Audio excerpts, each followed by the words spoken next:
Welcome to the Human Capital Innovations Podcast, your go-to source for personal, professional, and organizational growth and development. We hope you tune in often for all things people management, organizational development and change, organizational leadership, and social impact related. Maximize your personal and organizational potential with Human Capital Innovations Podcast.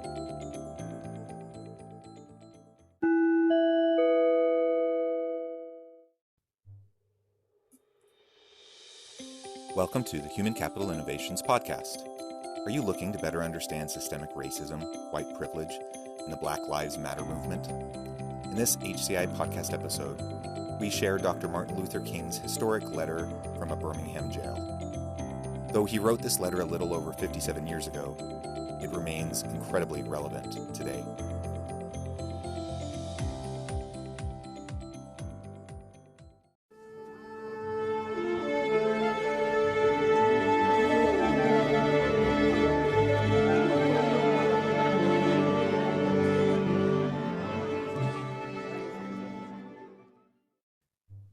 Welcome to the Human Capital Innovations Podcast. Given the current state of race relations and protests happening all throughout the country in response to the George Floyd death and many other reactions and responses that have happened in the last couple of weeks, I thought it would be appropriate to share Dr. Martin Luther King's historic letter from a Birmingham jail. I encourage you to listen to the entire episode, to his entire letter. It is read by him in his own voice, and it is powerful. This episode will be without commercial interruption, and I hope that you will carefully consider the implications of what he is saying, not only as they related to his time during the height of the civil rights movement, but in relation to what we're experiencing in this country right now. I also encourage you to think about your organizations. What are you doing to battle systemic prejudice, racism, and other forms of discrimination within your organizations? What policies, practices, procedures, processes, and mechanisms are in place to ensure that everyone is treated fairly and with dignity and respect? Just like his words are applicable to our current social and political climate, they're also very applicable within an organizational setting. And we need to create safe places where everyone is valued, where everyone is safe, where everyone feels like they are able to contribute equally. This is our great cause at the moment, and I hope that you will consider his words as he reads his historic letter. I will leave his remarks without commentary. Thank you.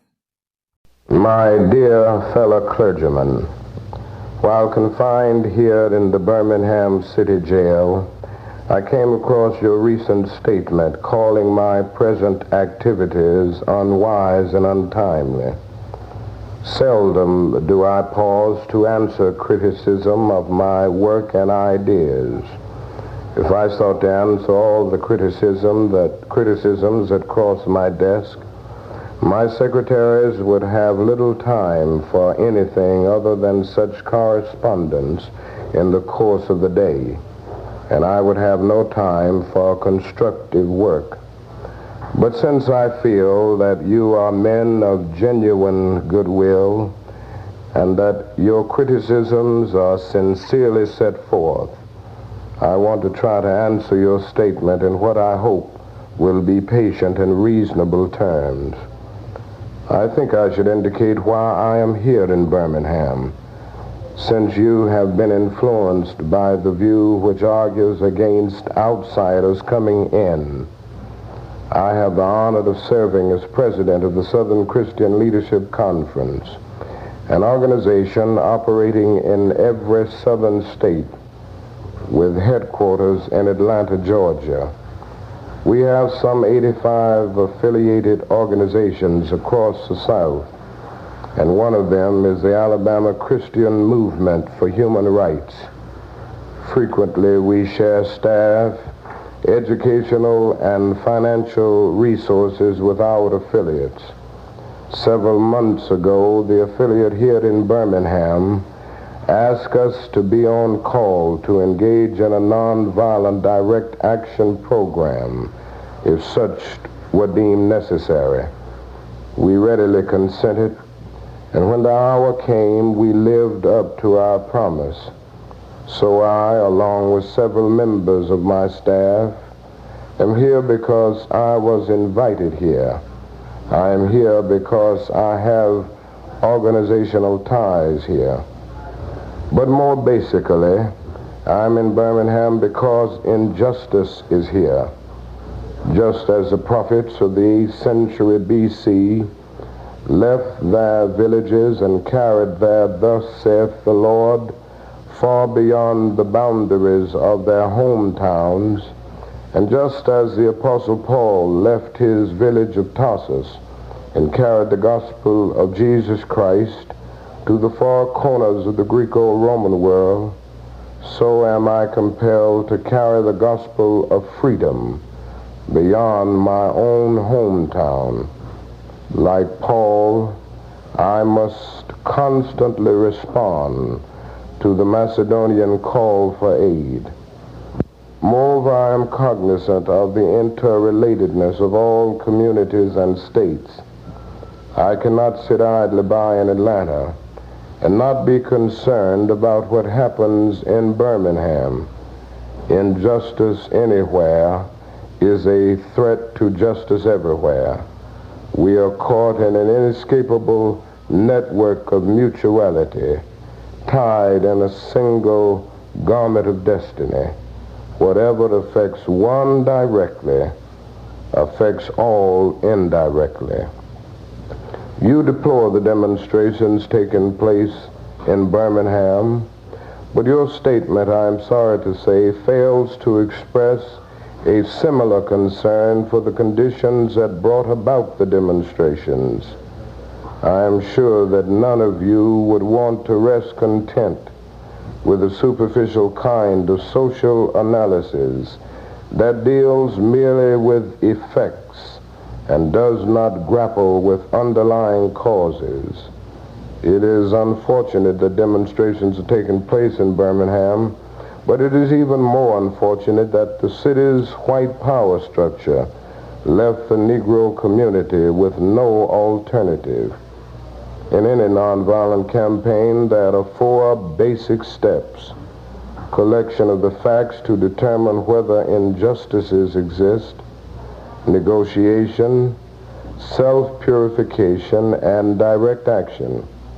We have gone through all these steps in Birmingham. There can be no gainsaying the fact that racial injustice engulfs this community. Birmingham is probably the most thoroughly segregated city in the United States. Its ugly record of brutality is widely known. Negroes have experienced grossly unjust treatment in the court. There have been more unsolved bombings of Negro homes and churches in Birmingham than in any other city in the nation. These are the hard, brutal facts of the case. On the basis of these conditions, Negro leaders sought to negotiate with the city fathers, but the latter consistently refused to engage in good faith negotiation. Then last September came the opportunity to talk with leaders of Birmingham's economic community. In the course of the negotiations, certain promises were made by the merchants, for example, to remove the store's humiliating racial signs. On the basis of these promises, the Reverend Fred Shuttleworth and the leaders of the Alabama Christian Movement for Human Rights agreed to a moratorium on all demonstrations. As the weeks and months went by, we realized that we were the victims of a broken promise. A few signs, briefly removed, returned. The others remained. As in so many past experiences, our hopes had been blasted, and the shadow of deep disappointment settled upon us. We had no alternative except to prepare for direct action, whereby we would present our very bodies as a means of laying our case before the conscience of the local and the national community. Mindful of the difficulties involved, we decided to undertake a process of self-purification. We began a series of workshops on nonviolence, and we repeatedly asked ourselves, are you able to accept blows without retaliating? Are you able to endure the ordeal of jail? We decided to schedule our direct action program for the Easter season, realizing that except for Christmas, this is the main shopping period of the year. Knowing that his strong economic withdrawal program would be the byproduct of direct action, we felt that this would be the best time to bring pressure to bear on the merchants for the needed change. Then it occurred to us that Birmingham's mayoral election was coming up in March, and we speedily decided to postpone action until after the election day, when we discovered that the Commissioner of Public Safety, Eugene Bull Connor, had piled up enough votes to be in the runoff. We decided again to postpone action until the day after the runoff so that the demonstrations could not be used to cloud the issues. Like many others, we waited to see Mr. Connor defeated, and to this end we endured postponement after postponement. Having aided in this community need, we felt that our direct action program could be delayed no longer. You may well ask, why direct action? Why sit-ins, marches, and so forth? Isn't negotiation a better path? You're quite right in calling for negotiation. Indeed, this is the very purpose of direct action. Nonviolent direct action seeks to create such a crisis and foster such a tension that a community which has constantly refused to negotiate is forced to confront the issue. It seeks so to dramatize the issue that it can no longer be ignored. My citing the creation of tension as part of the work of the nonviolent resistor may sound rather shocking, but I must confess that I am not afraid of the word tension. I have earnestly opposed violent tension, but that is a type of constructive, nonviolent tension which is necessary for growth. Just as Socrates felt that it was necessary to create a tension in the mind so that individuals could rise from the bondage of myths and half-truths to the unfettered realm of creative analysis and objective appraisal, so must we see the need for nonviolent gadflies to create the kind of tension in society that will help men rise from the dark depths of prejudice and racism to the majestic heights of understanding and brotherhood. The purpose of our direct action program is to create a situation so crisis-packed that it will inevitably open the door to negotiation. I therefore concur with you in your call for negotiation. Too long has our beloved Southland been bogged down in a tragic effort to live in monologue rather than dialogue. My friends, I must say to you that we have not made a single gain in civil rights without determined legal and nonviolent pressure. Lamentably, it is an historical fact that privileged groups seldom give up their privileges voluntarily. Individuals may see the moral light and voluntarily give up their unjust posture. But as Reinhold Niebuhr has reminded us, groups tend to be more immoral than individuals. We know through painful experience that freedom is never voluntarily given by the oppressor. It must be demanded by the oppressed. Frankly, I have yet to engage in a direct action campaign that was well timed in the view of those who have not suffered unduly from the disease of segregation. For years now I have heard the word wait. It rings in the ear of every Negro with piercing familiarity. This wait has almost always meant never. We must come to see with one of our distinguished jurists that justice too long delayed is justice denied. We have waited for more than 340 years for our constitutional and God-given rights. The nations of Asia and Africa are moving with jet-like speed toward gaining political independence, but we still creep at horse and buggy pace toward gaining a cup of coffee at a lunch counter. Perhaps it is easy for those who have never felt the sting dots of segregation to say wait.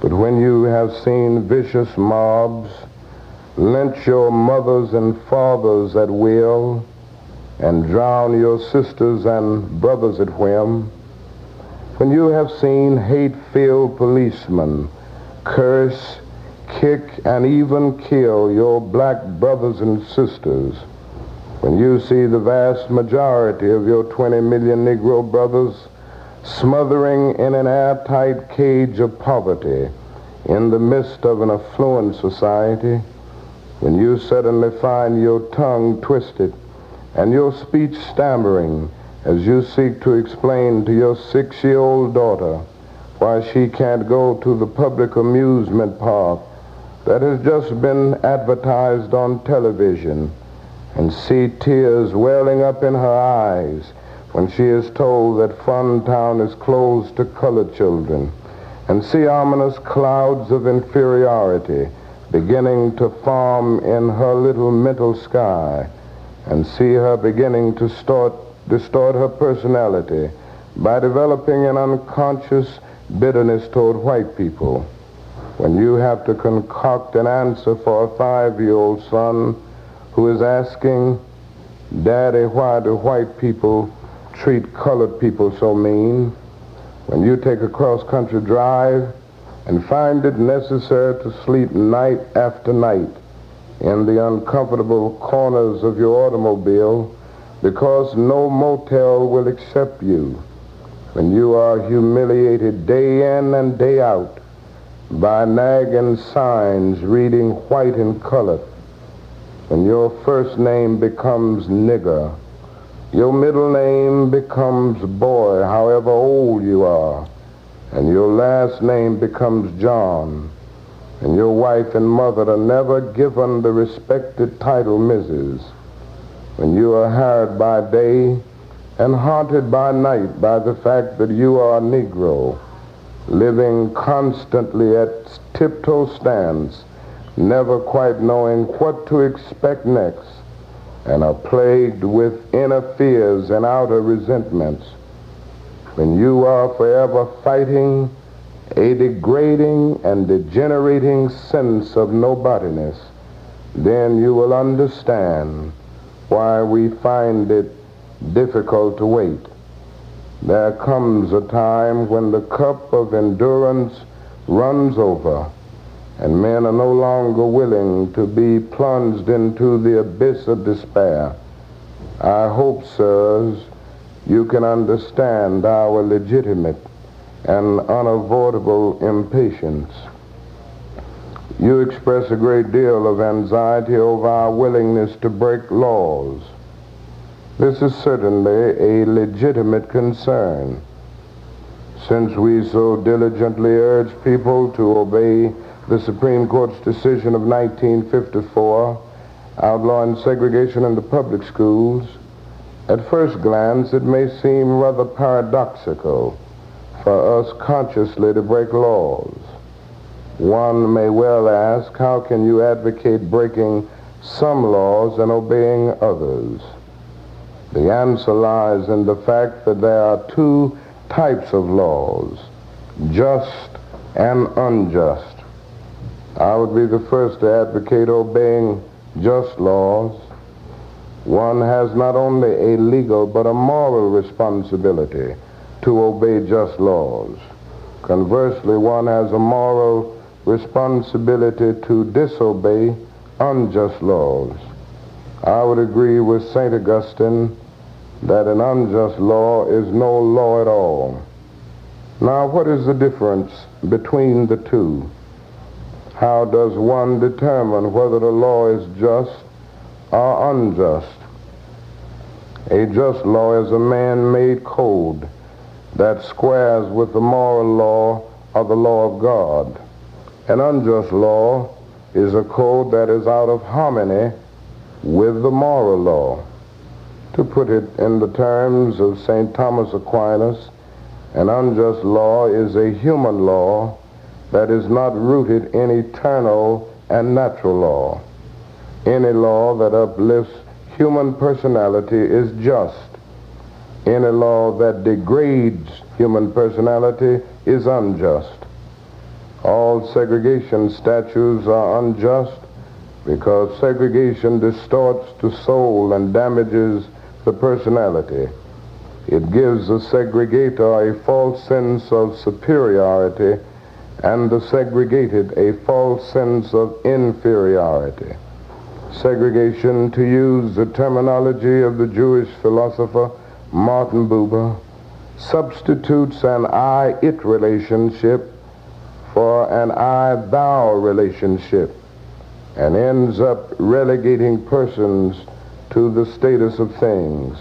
Hence, segregation is not only politically, economically, and sociologically unsound, it is morally wrong and sinful.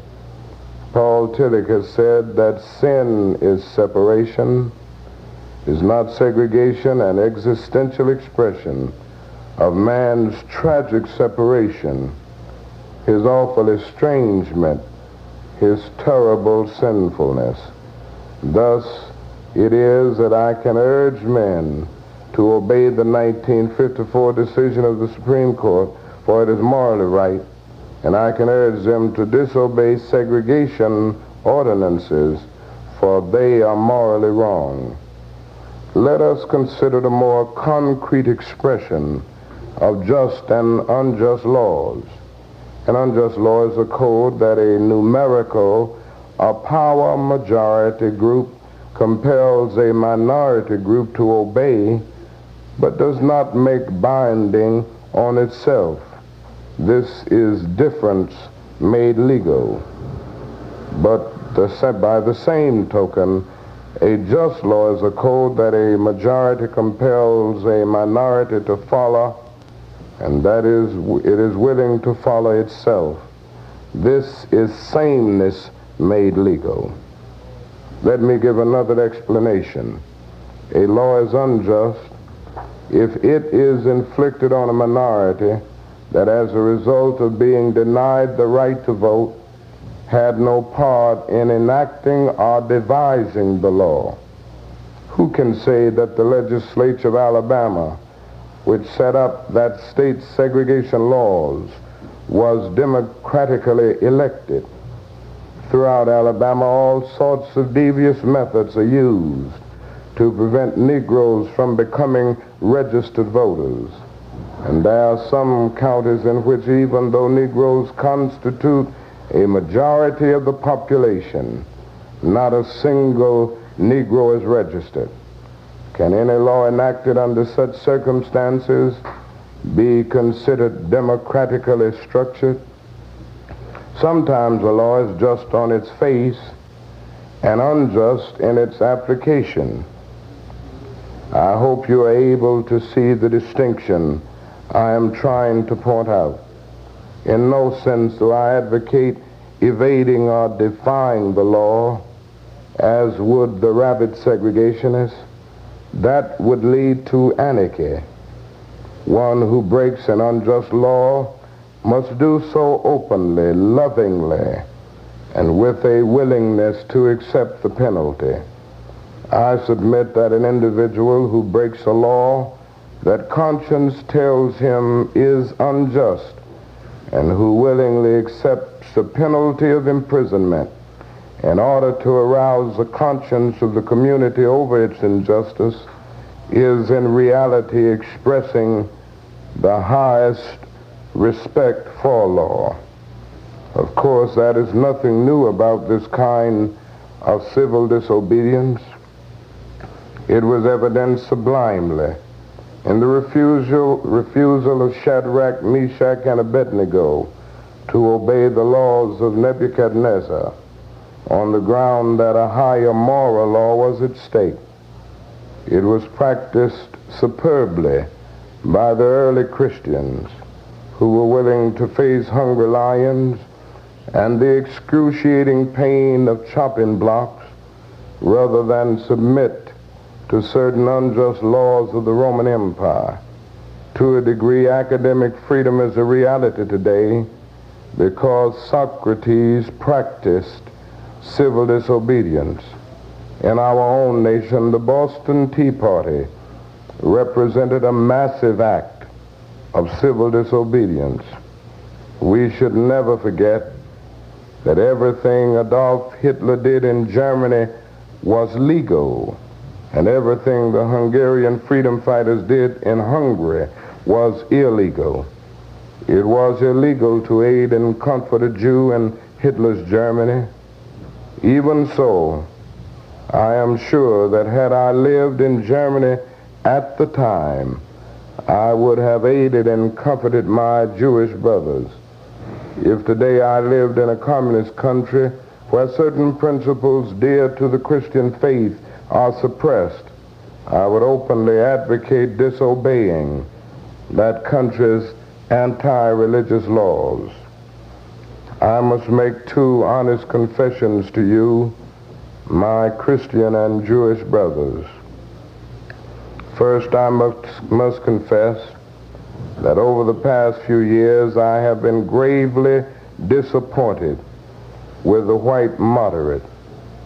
I have almost reached the regrettable conclusion that the Negro's great stumbling block in his stride toward freedom is not the white citizens' counselor or the Ku Klux Klaner, but the white moderate who is more devoted to order than to justice, who prefers a negative peace, which is the absence of tension, to a positive peace, which is the presence of justice, who constantly says, I agree with you in the goal you seek, but I cannot agree with your methods of direct action, who paternalistically believes he can set the timetable for another man's freedom, who lives by a mythical concept of time, and who constantly advises the Negro to wait for a more convenient season. Shallow understanding from people of goodwill is more frustrating than absolute misunderstanding from people of ill will. Lukewarm acceptance is much more bewildering than outright rejection. I had hoped that the white moderate would understand that law and order exist for the purpose of establishing justice, and that when they fail in this purpose, they become the dangerously structured dams that block the flow of social progress. I had hoped that white moderates would understand that the present tension in the South is a necessary phase of the transition from an obnoxious negative peace in which the Negro passively accepted his unjust plight to a substantive and positive peace in which all men will respect the dignity and worth of human personality. Actually, we who engage in nonviolent direct action are not the creators of tension. We merely bring to the surface the hidden tension that is already alive. We bring it out in the open where it can be seen and dealt with, like a boil that can never be cured so long as it is covered up, but must be open with all its ugliness to the natural medicines of air and light. Injustice must be exposed with all the tension its exposure creates to the light of human conscience and the air of national opinion before it can be cured.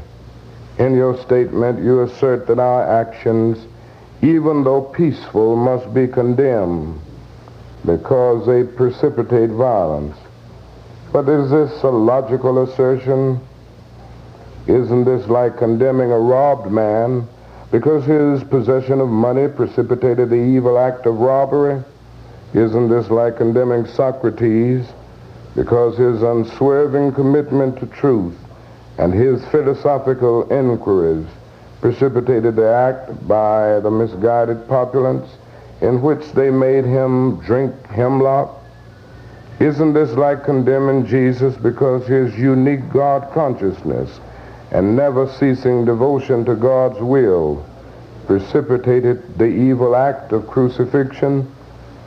We must come to see that, as the federal courts have consistently affirmed, it is wrong to urge an individual to cease his efforts to gain his basic constitutional rights because the quest may precipitate violence. Society must protect the robbed and punish the robber. I had also hoped that the white moderate would reject the myth concerning time in relation to the struggle for freedom. More and more, I feel that the people of ill will have used time much more effectively than have the people of goodwill. We will have to repent in this generation, not merely for the hateful words and actions of the bad people, but for the appalling silence of the good people. Human progress never rolls in on the wheels of inevitability. It comes through the tireless efforts of men willing to be co-workers with God. And without this hard work, time itself becomes an ally of the forces of social stagnation. We must use time creatively in the knowledge that the time is always ripe to do right. Now is the time to make real the promise of democracy and transform our pending national elegy into a creative psalm of brotherhood. Now is the time to lift our national policy from the quicksand of racial injustice to the solid rock of human dignity. You speak of our activity in Birmingham as extreme. At first I was rather disappointed that fellow clergymen would see my nonviolent efforts as though hatred. And it comes perilously. One is a force of complacency, made up in part of Negroes who, as a result of long years of oppression, are so drained of self-respect and a sense of somebodyness that they have adjusted to segregation, and in part of a few middle-class Negroes who, because of a degree of academic and economic security, and because in some ways they profit by segregation, have become insensitive to the problems of the masses. The other force is one of bitterness and hatred, and it comes perilously close to advocating violence. It is expressed in the various black nationalist groups that are springing up across the nation. nourished by the Negro's frustration over the continued existence of racial discrimination, this movement is made up of people who have lost faith in America, who have absolutely repudiated Christianity, and who have concluded that the white man is an incorrigible devil.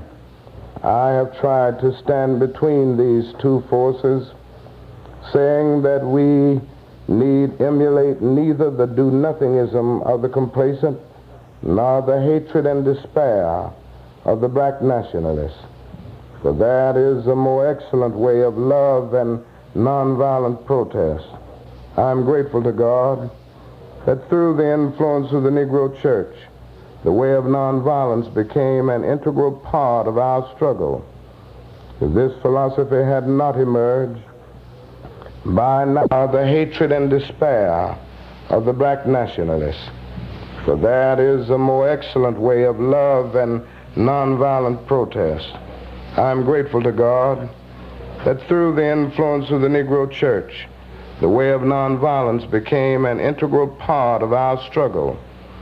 If this philosophy had not emerged, by now many streets of the South would, I am convinced, be flowing with blood.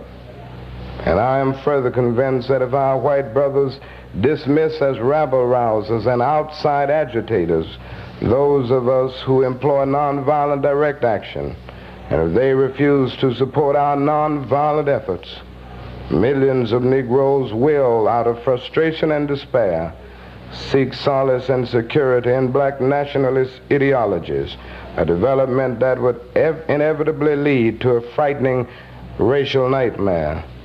Oppressed people cannot remain depressed forever.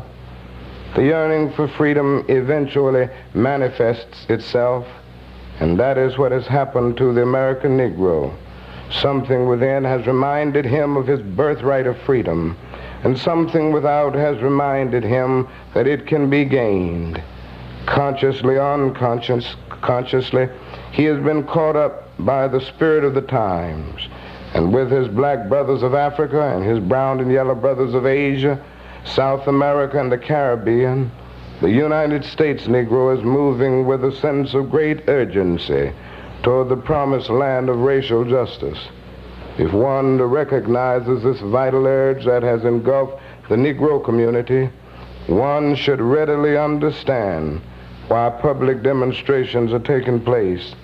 The Negro has many pent-up resentments and latent frustrations, and he must release them. So let him march. Let him make prayer pilgrimages to the City Hall. Let him go on freedom rides and try to understand why he must do so.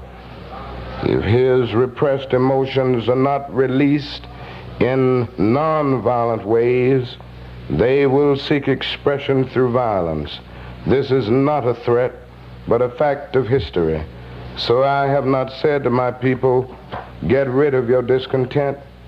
Rather, I have tried to say that this normal and healthy discontent can be channeled into the creative outlet of nonviolent direct action. And now this approach is being termed extremist.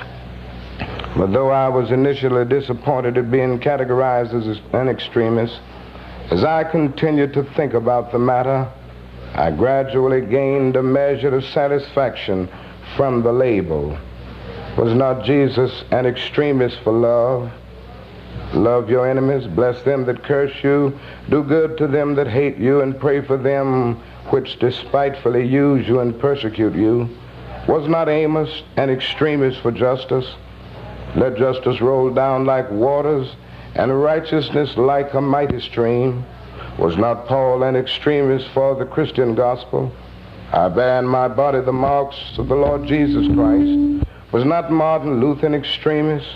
Here I stand, I cannot do otherwise, so help me God.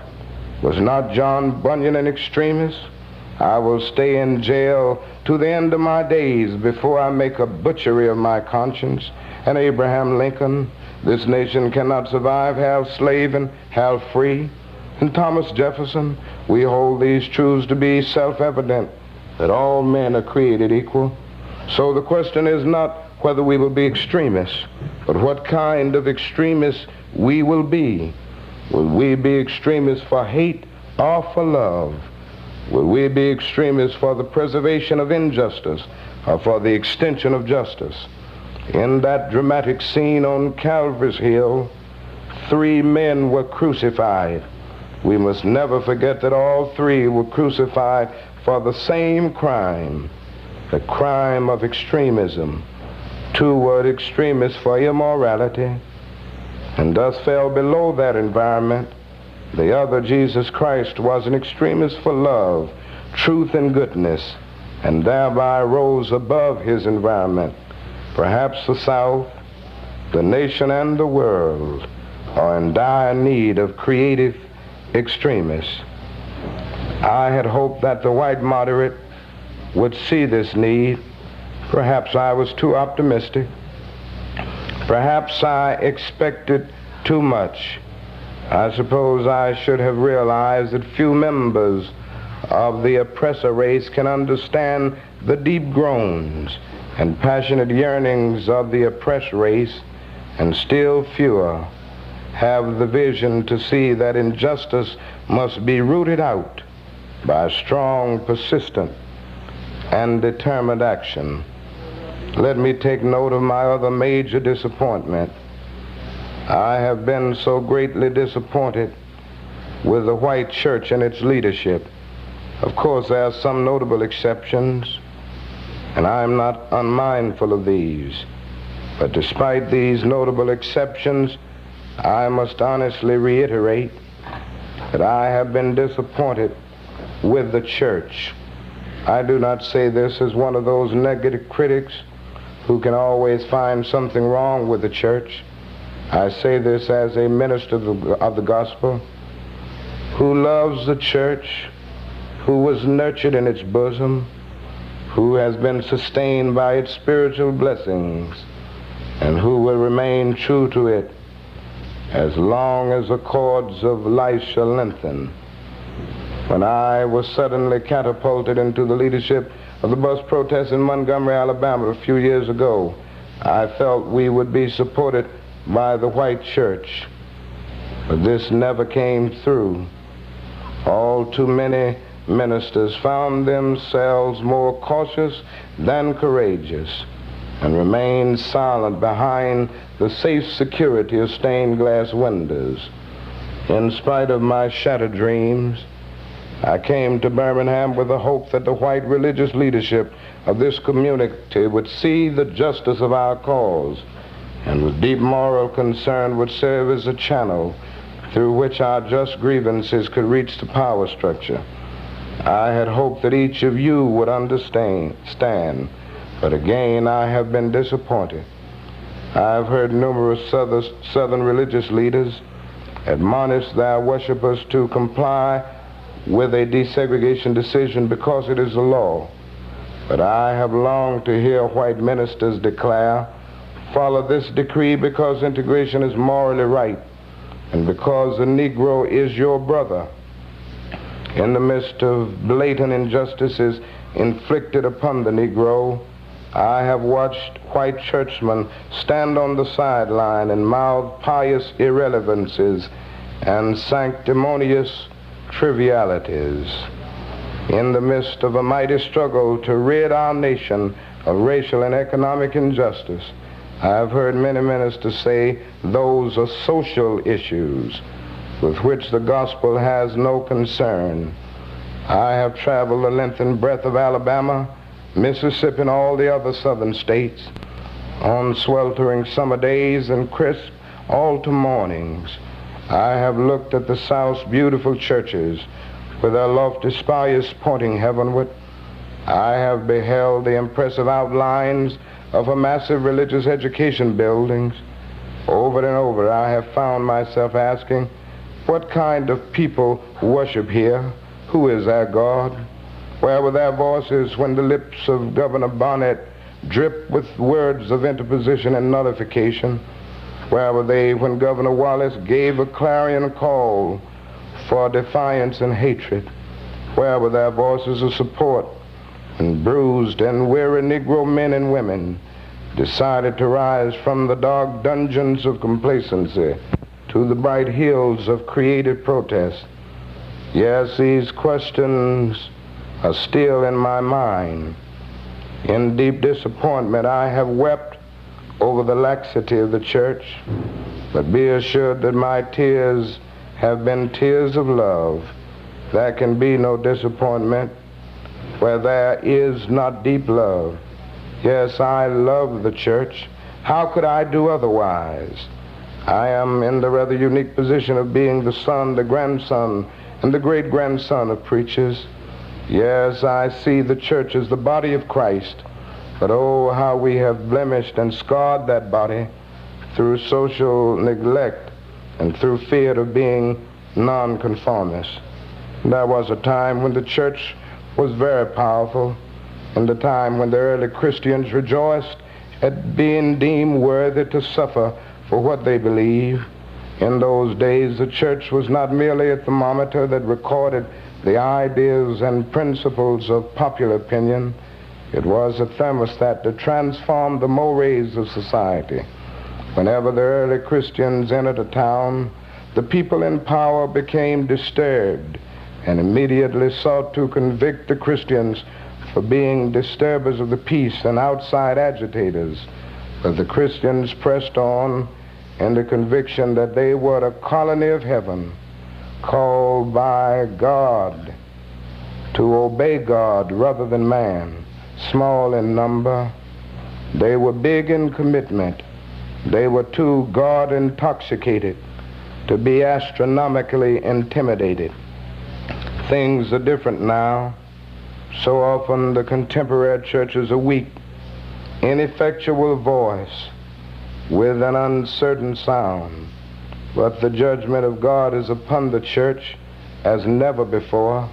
If today's church does not recapture the sacrificial spirit of the early church, it will lose its authentic ring and forfeit the loyalty of millions and be dismissed as an irrelevant social club with no meaning for the 20th century.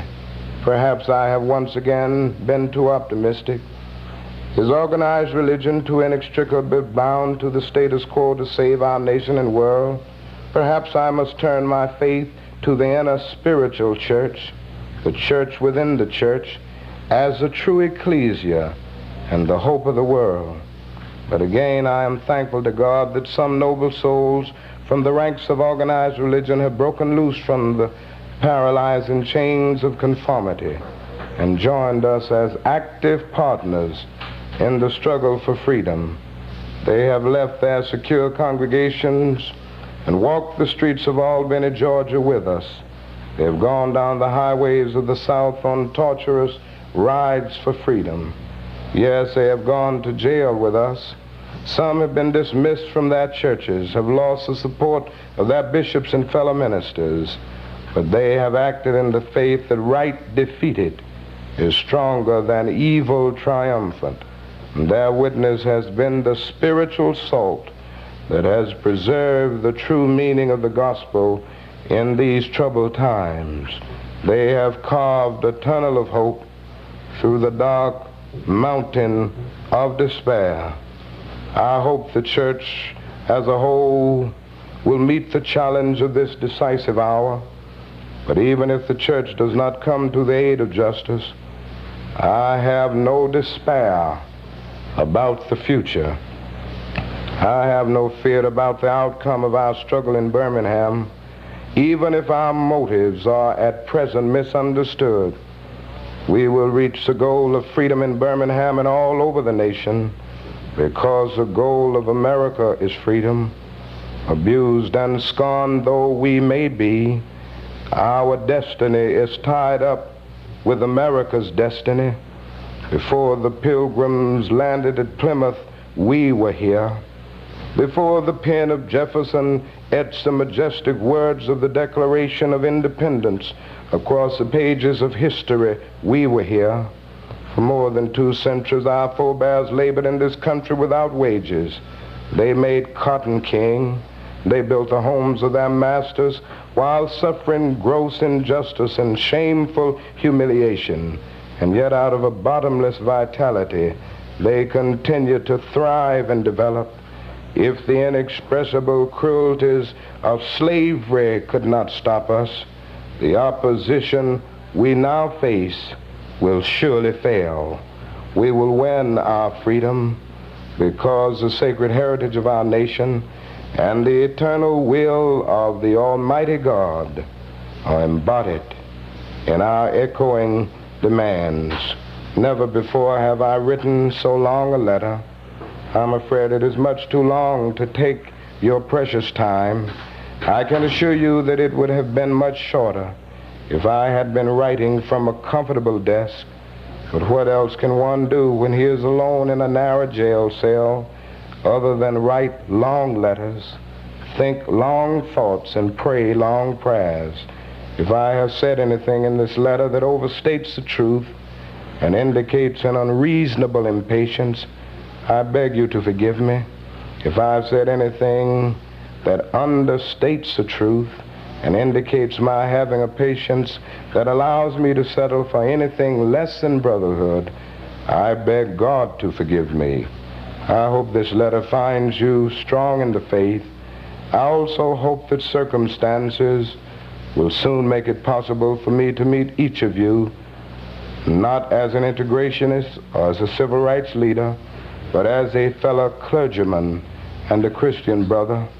Let us all hope that the dark clouds of racial prejudice will soon pass away and the deep fog of misunderstanding will be lifted from our fear-drenched communities, and in some not too distant tomorrow, the radiant stars of love and brotherhood will shine over our great nation with all their scintillating beauty. Yours for the cause of peace and brotherhood, Martin Luther King, Jr. Surrender for arrest, and we felt that some things needed to be said to the press, and since it is our understanding that the Birmingham police officials will be on the plane with us and we'll be arrested before we get on the ground, we felt that we should have the press conference here. This is the Reverend Wyatt T. Walker, who is pastor of the Canaan Baptist Church of New York City and an aide to Governor Rockefeller. He was the executive director of the Southern Christian Leadership Conference at the time of our arrest in Alabama in 1963 for violating what we considered an unjust and illegal injunction. The Reverend Ralph Abernathy is the other person who will be going in. He has been for many years my closest associate in this struggle. We shared many jails together, so this is not a new experience for us. He is the vice president and treasurer of the Southern Christian Leadership Conference. And then Reverend A.D. King, who is the other person who will be arrested at that time, was pastoring the First Baptist Church in Birmingham and Inslee. And he is now the pastor of the Zion Baptist Church of Louisville, Kentucky. We will be going in together. Reverend Fred Shuttlesworth has already served his 5 days, I should say 4 days, because they let them out a little early. And right behind us, or to the right and the left, are Mrs. King, my wife, and Mrs. Abernathy, the wife of Reverend Abernathy, and this is my little son, Dexter. I'm going to read a brief statement, and then you may feel free to ask me or any of the others whatever questions you may have. I'm laboring with a very bad cold, so if my voice gives out a little, you'll understand that. It is with mixed emotions that I return to Birmingham to serve this 5-day sentence for insisting upon our right to peacefully protest the brutal and unconstitutional treatment of Negroes in that city. I'm happy to serve this 5-day sentence as I have been happy to enter the jails for the freedom of my people on many occasions. Certainly 5 days in jail is a small price to pay for the unity which came to our nation in the March on Washington, the Civil Rights Act of 1964, and the events which led to an end to Southern legal segregation, all of which grew out of the Birmingham movement. But I'm sad that the Supreme Court of our land, in a 5-4 decision, could not uphold the rights of individual citizens in the face of deliberate use of the courts of the state of Alabama as a means of oppression. I am disturbed that 4 years after the heroic efforts of thousands of young people and adults in Birmingham, our country finds itself still in a moral stalemate where the rights of the Negro are concerned. I am appalled that the great resources of our nation are being used in a military intervention 12,000 miles away rather than in the heart of our cities. I reach the borders of despair when I see our Congress turning a deaf ear to our nation's poor and playing politics with the war on poverty. Perhaps these 5 days will afford all of us an opportunity for a more intense and serious evaluation of our situation. For all the signs of our time indicate that this is a dark hour in the life of America. Our jailing is but symptomatic of the ominous clouds which overshadow our national destiny. I pray that God may grant us new wisdom and courage to act upon the wisdom which we already possess. There's a longer statement that you have which gives a little more of the factual background, and I will not bother to read that. Yes, sir. Demonstrations have been promised during the time of your confinement. Do you think such demonstrations are warranted, and will you encourage the demonstrations in Birmingham? Well, I don't have absolute control of this situation, but I have discouraged any kind of massive demonstrations. Understandably, there are those who feel that something massive should be done because we all suffered in that movement together. And it is our feeling that if the leaders are sent to jail, everybody else ought to go and serve the time also. But even in spite of this, I have discouraged massive demonstrations. There may be vigils in order to make a witness and to express support. But as far as massive demonstrations, I have discouraged this. I can't promise that they won't take place because I'll be in jail, but I haven't encouraged it. What do you plan to do during the 5-day period, Dr. King? How do you plan to pass time, and will you do any writing specifically? Well, I'm not sure about that. Writing for me always grows out of an inner feeling of a need to do it. And if I'm in the spirit to write, I will certainly do that. The last time I was in Birmingham, I wrote a letter from the Birmingham jail, which was pretty widely publicized, over 1 million copies. And it may be that I find myself writing another letter from the jail. The other thing is that I'm way behind in my reading, and I hope the officials will not deprive me of the opportunity of reading some of the books that I'm carrying along. So I would say mainly I will be reflecting, meditating, reading, and probably writing a little bit. To whom are you likely to write a letter? Thanks again for joining us for this episode of the Human Capital Innovations Podcast. I hope you stay healthy and safe and that you have a great week.